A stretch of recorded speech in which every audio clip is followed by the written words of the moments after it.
Good morning, नमस्कार। अनुपात एवं समानुपात, रेशियो इन प्रपोर्शन,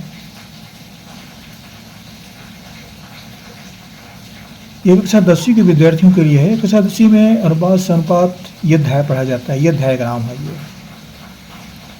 ये प्रश्न हमने छत्तीसगढ़ पाठ्य पुस्तक निगम वहाँ के राशि से मैंने लिया है और ये वीडियो हम छत्तीसगढ़ जारी कर रहे हैं, जरूर पढ़िएगा। क्या प्रश्न दिए गए हैं? यदि 1 धन x अनुपात 3 धन x अनुपात 6 धन x हो तो x का मान पता करें। ये प्रश्न जो है कक्षा 10वीं में कई बार आया हुआ है।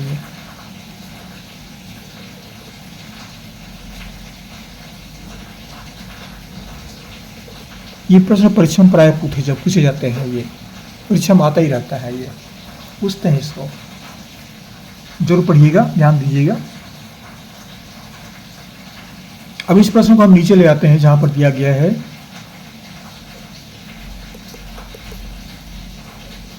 1 धन x अनुपात 3 धन x अनुपात 6 धन x, ये हमको दिया गया है।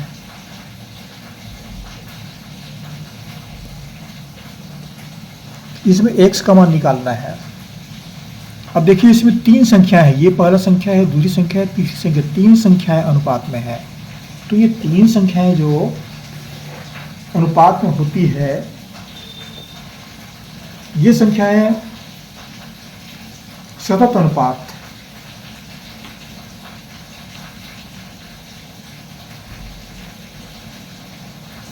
ये संख्याएं सतत अनुपात कहलाती हैं। तो ये सतत अनुपात में, इसको हम समानुपात के रूप में लिखते हैं। तो समानुपात के रूप में लिखेंगे तो कैसे लिखेंगे इसको? ये पहली संख्या, दूसरी संख्या, तीसरी संख्या, 3 संख्याएं दी गई है। तो इसको हम लिखेंगे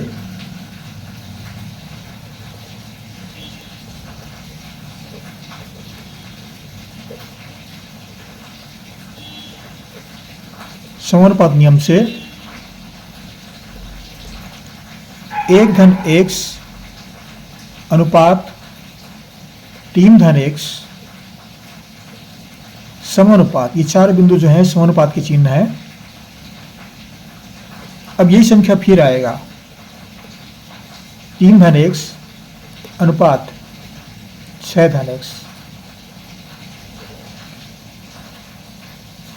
ये मध्य पद जो है, बीच वाला पद, ये 2 बार आ जाता है ये समानुपात नियम में। बाकी ये संख्याएं वैसी वैसी रहते हैं ये। तो ये समानुपात के नियम से इस संख्या को इस तरह से लिखा जाता है। ये प्रथम पद है, द्वितीय पद, तृतीय पद और ये अंतिम पद, इसको चतुर्थ पद भी बोलते हैं। इसमें पहला पद और चौथे पद तक गुणा होता है, बराबर दूसरे पद और तीसरे पद तक गुणा होता है।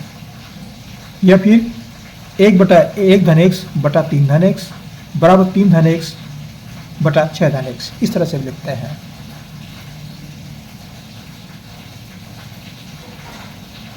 मैं लिख देता हूं इसको, पहला पद गुणित चौथा पद या अंतिम पद बराबर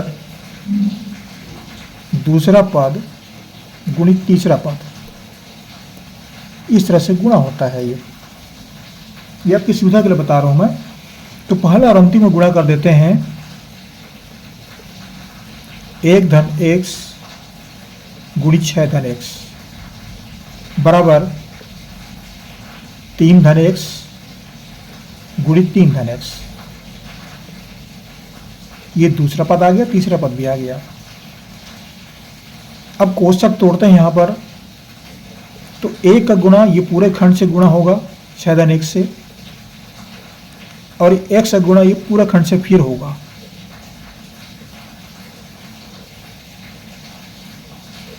ये पक्ष हल हो गया। अब दाहिने पक्ष में आते हैं, 3 को 3 धन x से गुणा करेंगे, धन x को फिर 3 धन x से गुणा करेंगे, ये हल हो गया। अब कोष्टक तोड़ देते हैं, 1 को 6 से गुणा करेंगे तो ये होगा 1 छक्का 6, एक को x से गुणा करेंगे तो ये हो जाएगा 1x, या फिर x ही लिखेंगे आप। x को 6 से गुणा करेंगे तो ये होता है 6x, x को x से गुणा करेंगे तो ये होता है x गुणित x बराबर x वर्ग। 3 को 3 से गुणा करेंगे 3 3 9, 3 को 1 से गुणा करेंगे 3x, x को 3 से गुणा कीजिए 3x, और x को x से गुणा करते हैं तो हो जाएगा x वर्ग।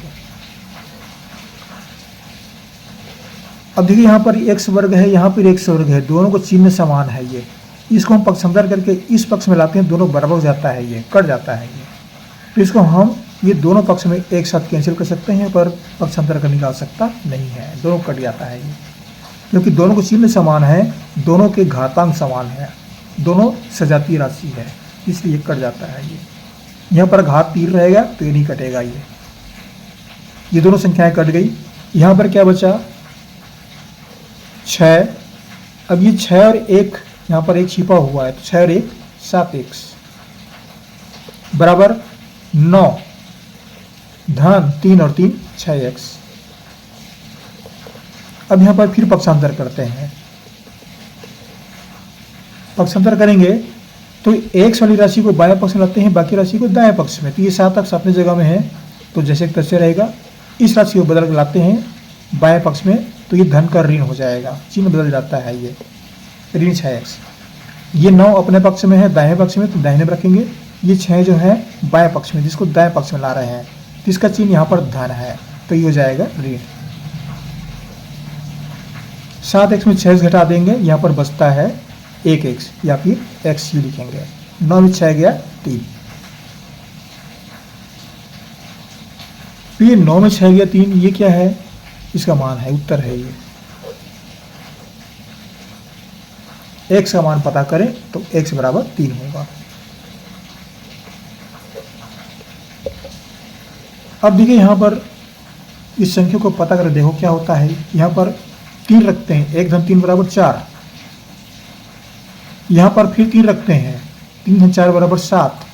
यहाँ पर फिर 3 रखते हैं, 6 धन 3 बराबर 9। इस तरह संख्या प्राप्त हो रहा है। यहाँ हुआ 4 और यहाँ हुआ 6 और यहाँ हुआ 9, 4 6 9, ये संख्या आ रहा है ये। तो ये समानुपात के नियम से लिखा गया है और ज़्यादा बताने की आवश्यकता नहीं, जरूर पढ़िएगा। इस तरह के प्रश्न परीक्षा में आते हैं भाई, जरूर पढ़िएगा, आता है परीक्षा में ये वीडियो हमसे जारी कर रहे हैं, जरूर पढ़िएगा। हमारे चैनल सब्सक्राइब करना है। बोले हमको ये हर वीडियो में बार बार कहना पड़ता है भाई, हमको अच्छा नहीं लगता, लेकिन कहना पड़ता है। हमें नहीं मालूम कि कौन विद्यार्थी पढ़ रहे हैं और किसके पास ये वीडियो जाएगा, हमें नहीं मालूम, इसलिए हम कहते हैं सब्सक्राइब की आवश्यकता पड़ती, जरूर पढ़िए, कर लीजिएगा। हमारी शुभकामनाएं, पढ़ते रहिए। अगली वीडियो में मुलाकात होगी, फिर आपके लिए एक नए वीडियो लेकर के आएंगे। Thank you.